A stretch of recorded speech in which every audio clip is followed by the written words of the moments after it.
Hello and welcome back. Today is Monday, December 16th, 2024, and we are reading chapter 40 of Lirael by Garth Nix today. And my throat is a little sore today. I've got green tea today instead of my usual sugary, milky black tea. And I'm always so tickled that green tea doesn't taste like grass to me. It's kind of what I imagine wood would taste like if you just chewed on wood. I know that's so random, but I always think of it when I take my first sip of green tea. I'm like, this just doesn't taste green to me. It tastes what it looks like, yellowy brown. Wood. And anyways, I digress. We're gonna start reading chapter 40 now. Let's get started. Chapter 40. Under the Bridge. Lirael was too busy pulling herself back into the boat to answer. The boom had caught her on the shoulder, knocking her overboard before she even knew what was happening. Fortunately, she'd managed to grab the rail and hang on, looking up fearfully as Finder's hull towered above her.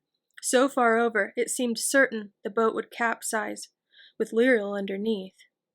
Then, as quickly as she'd heeled over, Finder righted herself, the sudden lurch helping Lirael fling herself back in, to end up in a terrible tangle of blanket, Sam, dog, Mogget, lots of odds and ends, and sloshing water.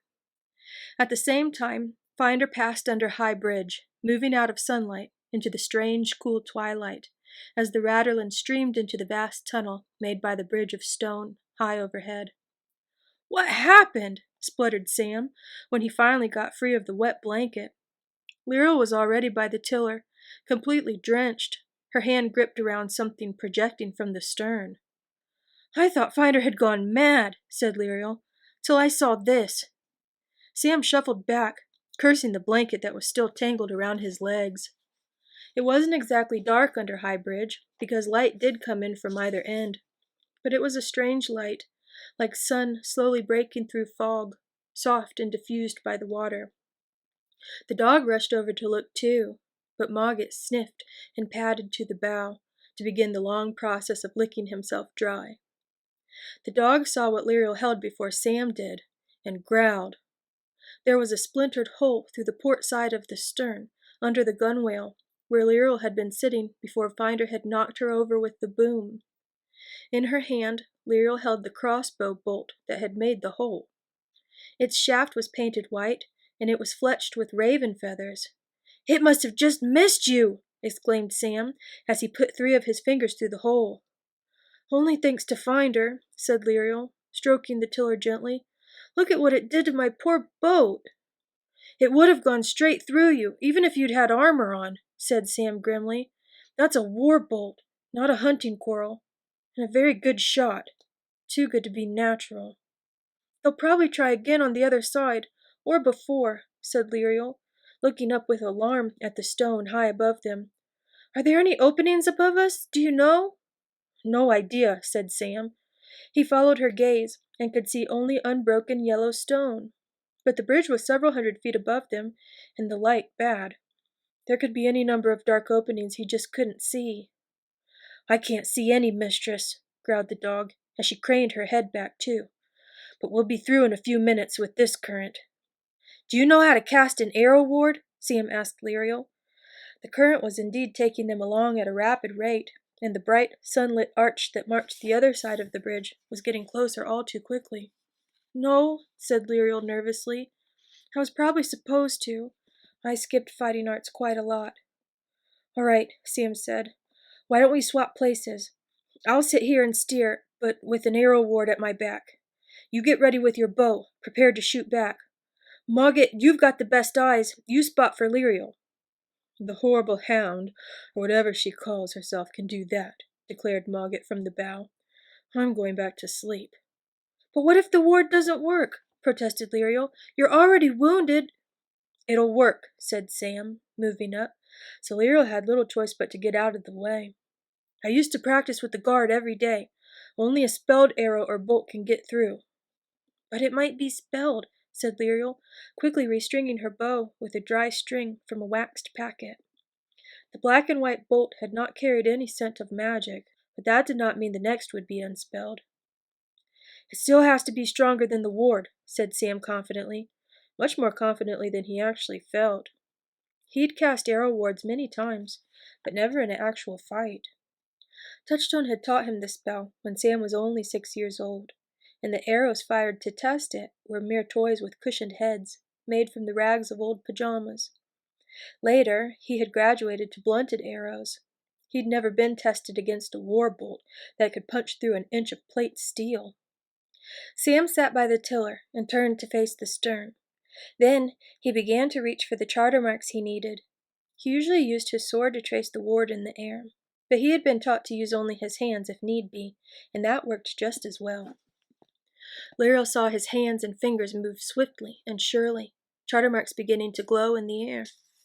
They hung there, shining, just beyond the arc his fingertips were describing. Whatever else he might be, she thought, Sam was a very powerful charter mage, and he might be afraid of death and the dead, but he wasn't a coward.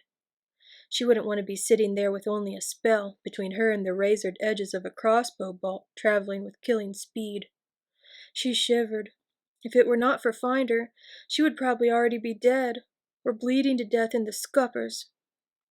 Lirael's stomach muscles tightened at that thought, and she paid careful attention to nocking her arrow.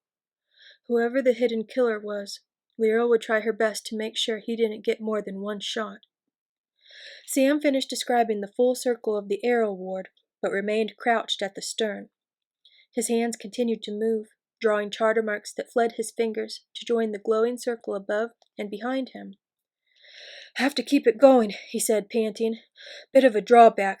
Get ready! We'll be out in a sec." They suddenly burst out into sunshine, and Sam instinctively shrank to present a smaller target. Lirael, kneeling by the mast and looking up, was momentarily blinded. In that second, the assassin fired. The bolt flew true. Lirael screamed a warning, but the sound was still in her throat when the black feathered coral hit the arrow ward and vanished. "Quick!"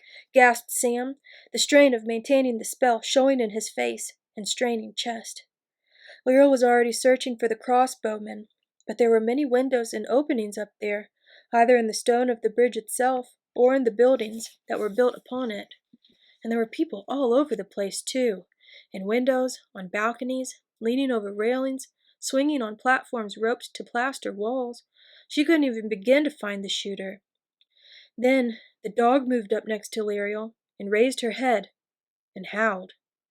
It was an eerie high tone that seemed to echo across the water, up the sides of the river gorge, and everywhere across the town itself.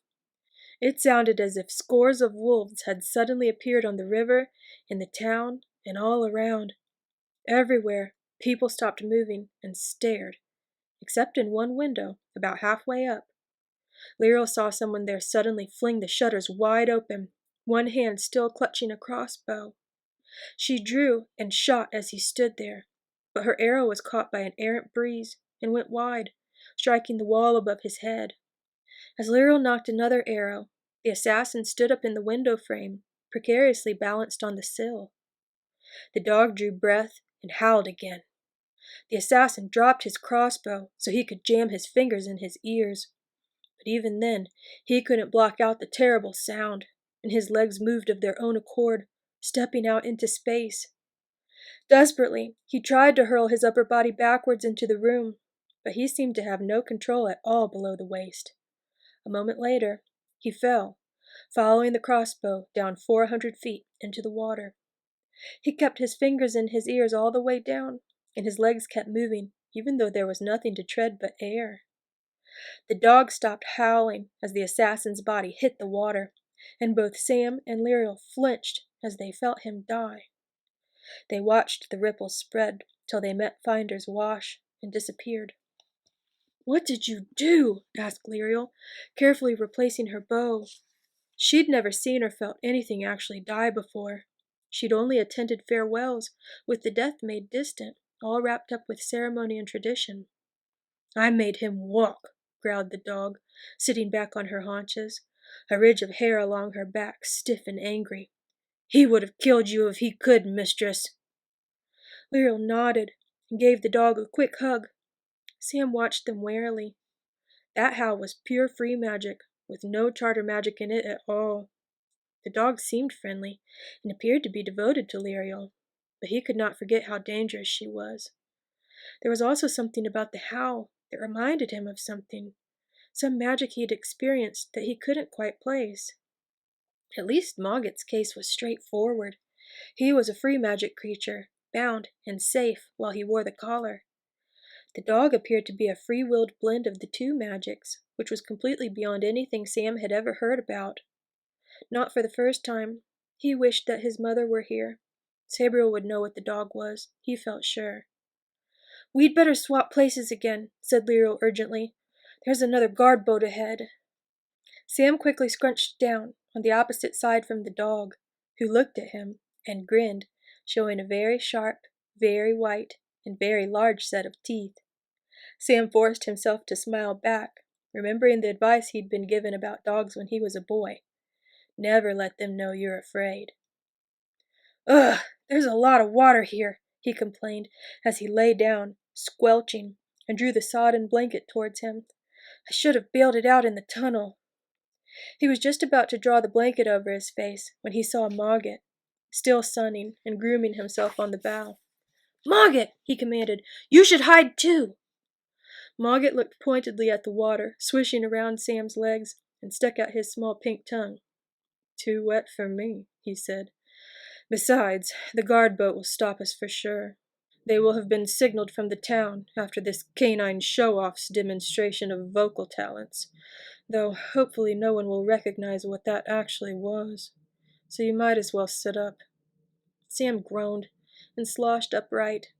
"You might have told me before I lay down," he said bitterly, picking up a tin cup and beginning to bail. "It would be best if we can get past without being stopped," the dog commented, sniffing the air. "There may be more enemies concealed about this guard boat, too." "There's more room to maneuver up ahead," said Lirael, "but I don't know if it's enough to evade the guard boat." The eastern side of the river was the main river port for High Bridge. 12 jetties of various lengths thrust out into the river, most of them cluttered with trading boats, whose masts made a forest of bare poles. Behind the jetties, there was a quay carved into the stone of the gorge, a long terrace cluttered with cargoes being readied to go aboard the boats or up to the town. Beyond the quay, there were several steep stairways that ran up the cliff face to the town, in between the derrick cables that lifted up the multitude of boxes and chests, barrels and bales. But the western side of the river was open, save for a few trading boats ahead of them downstream, and the one guard boat, which was already slipping its mooring. If they could get past the guard boat and keep ahead, there was nothing to stop them. "They've got at least 20 archers on that boat," said Sam, doubtfully. "Do you think we can just sail past?" "I suppose it depends how many, if any, of them are agents of the enemy," said Lirael, as she hauled the main sheet tighter, trimming the sail for more speed. "If they're real guards, they won't shoot at a royal prince and a daughter of the Clare, will they?" "I suppose it's worth a try," muttered Sam, who couldn't think of an alternative plan. If the guards were real guards, the worst that would happen was that he would be returned to Belisare. If they weren't, it would be best to stay as far away as possible. "What if the wind drops?" "We'll whistle one up," said Lirael. "Are you much of a weather worker?" "Not by my mother's standards," replied Sam. Weather magic was mostly performed with whistled charter marks, and he was no great whistler. "But I can probably raise a wind." "This is not a brilliant plan, even by your mother's standards," commented Mogget, who was watching the guard boat raise its sail, obviously intent on an intercept. "Lirael doesn't look like a daughter of the Clare. Samuel looks like a scarecrow, not a royal prince, and the commander of this guard boat may not recognize Finder. So even if they are all real guards, they probably will just feather us with arrows if we try to sail past.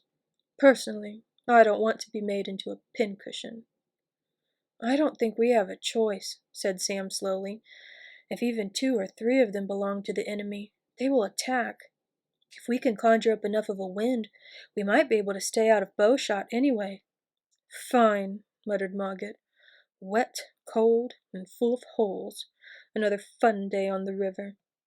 Lirael and Sam looked at each other. Lirael took a deep breath. Charter marks flowered in her mind, and she let them flow into her lungs and throat, circling there. Then she whistled, and the pure notes leapt up into the sky. Answering the whistle, the river behind them darkened. Ripples and white peaks sprang up across the water and streaked across towards Finder and her waiting sail. A few seconds later, the wind hit. The boat heeled over and picked up speed, the rigging adding its own whistle at the sudden pressure. Mogget hissed his lack of appreciation and hastily sprang back from the bow as spray flew over where he'd been a moment before. Still, Lirael whistled, and Sam joined in, their combined weather spell weaving the wind behind Finder's quarter, at the same time stripping it away from the guard boat, whose sail lay limp and airless. But the guard boat had oars and expert rowers. The cantor sped his call, and the oars dipped in faster rhythm as the galley rushed forward to intercept Finder, water suddenly foaming around its bow, the bright metal of the ram gleaming in the sun. And that is the end of chapter 40. So I will post chapter 41 tomorrow at 8 p.m. Eastern Standard Time. A little sneak peek for you. This chapter is called Free Magic and the Flesh of Swine. So I don't quite remember what is going on there, but sounds gross. But we will find out tomorrow together. So it is a rainy, cold, dark, dreary day again today, and I'm going to continue to try to rest a little bit and drink some more tea because my throat does not feel good. It feels raspy and dry, so I think I'm gonna need something more than green tea. But take it easy wherever you are, and let your body rest a little bit if it needs to. I'm trying my best to listen, but I want to keep doing stuff, but I really need to slow down and let my body recuperate. So maybe you should do the same if you're feeling like me. But anyways, I hope you have a wonderful rest of your evening. Take care. I'll see you tomorrow. And as always, may your magic manifest. Bye.